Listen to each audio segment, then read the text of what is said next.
Oi pessoal, estamos na semana dos 90 anos da conquista do voto pelas mulheres brasileiras. Bom, dia 24, hoje terça-feira, dia 22, e eu aproveito e já deixo um convite para vocês. Dia 24 vai haver uma live comigo, a presidenta Dilma, a Manuela Dávila, nossa diretora aqui da TV Grabois, e com quem também publicamos o livro dos 100 anos da luta pelo voto. Então fique ligado, porque na quinta-feira, dia 24, no dia em que celebramos os 90 anos da conquista ao voto, vamos fazer essa live aqui pelo canal da TV Grabois. Você pode acompanhar às 19 horas. Bom, eu sou a Ana Prestes, essa aqui é a coluna Miramundo da TV Grabois e hoje nós vamos falar sobre estes 90 anos.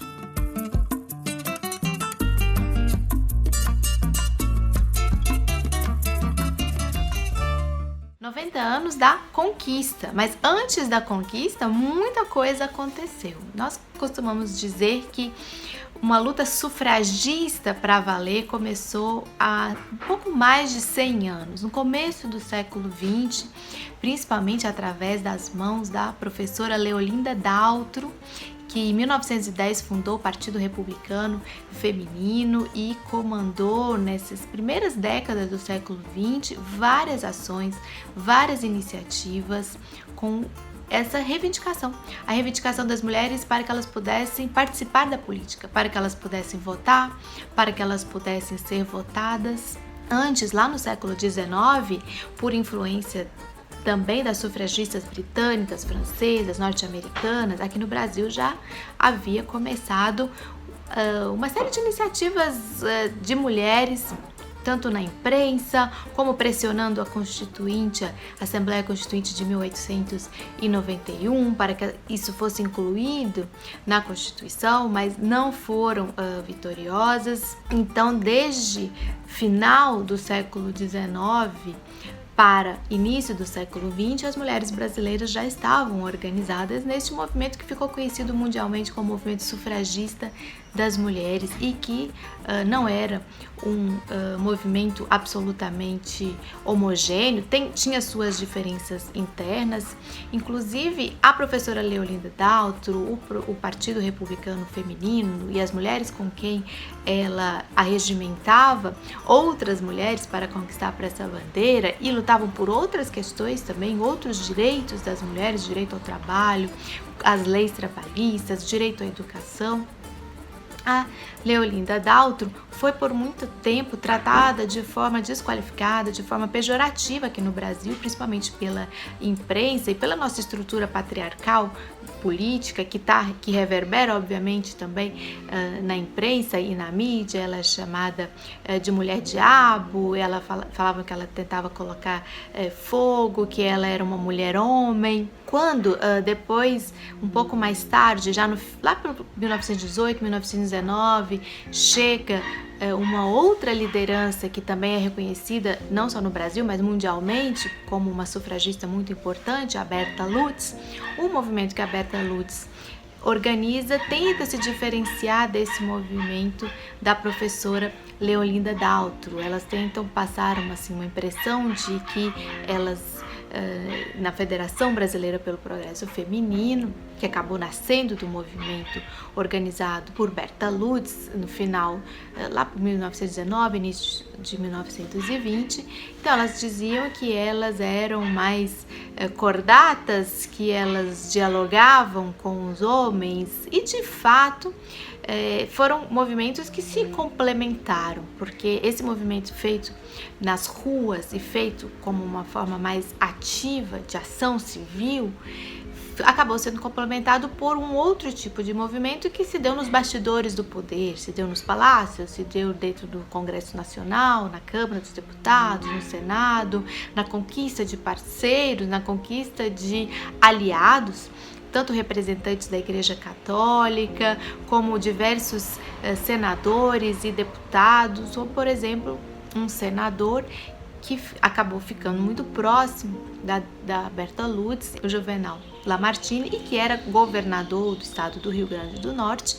E ali no estado do Rio Grande do Norte saiu nossa primeira lei em que se dizia que não havia distinção de sexo para votar.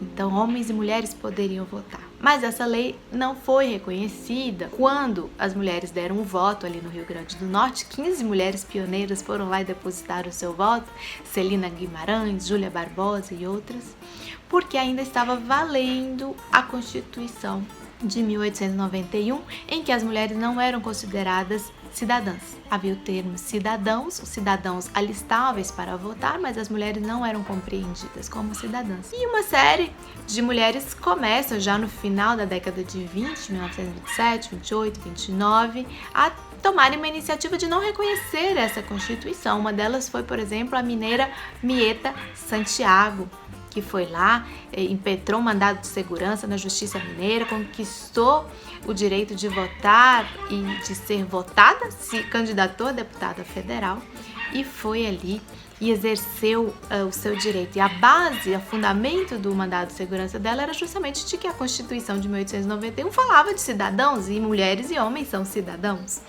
Então começou aí a se quebrar o arcabouço legal. Porque o arcabouço cultural e ideológico, ele está vigente até hoje, né, gente? Até hoje nós temos o quê? 16% vereadores e 12% das autoridades municipais, prefeitas, né, hoje no Brasil, eleitos em 2020. Ou seja, o Brasil continua posicionado lá na posição 145, 146, no ranking de mais de 190 países, quando se fala em onde estão as mulheres na política brasileira. Estão muito distantes, né, do acesso a esse espaço, a esse exercício do poder, né, e da cidadania das mulheres. Então foi um período muito marcante da história do Brasil. Temos outras lideranças como a Almerinda Gama, que era uma datilógrafa negra, advogada, que também militou na Federação Brasileira pelo Progresso Feminino. Tivemos a nossa primeira deputada federal eleita, a Carlota Pereira.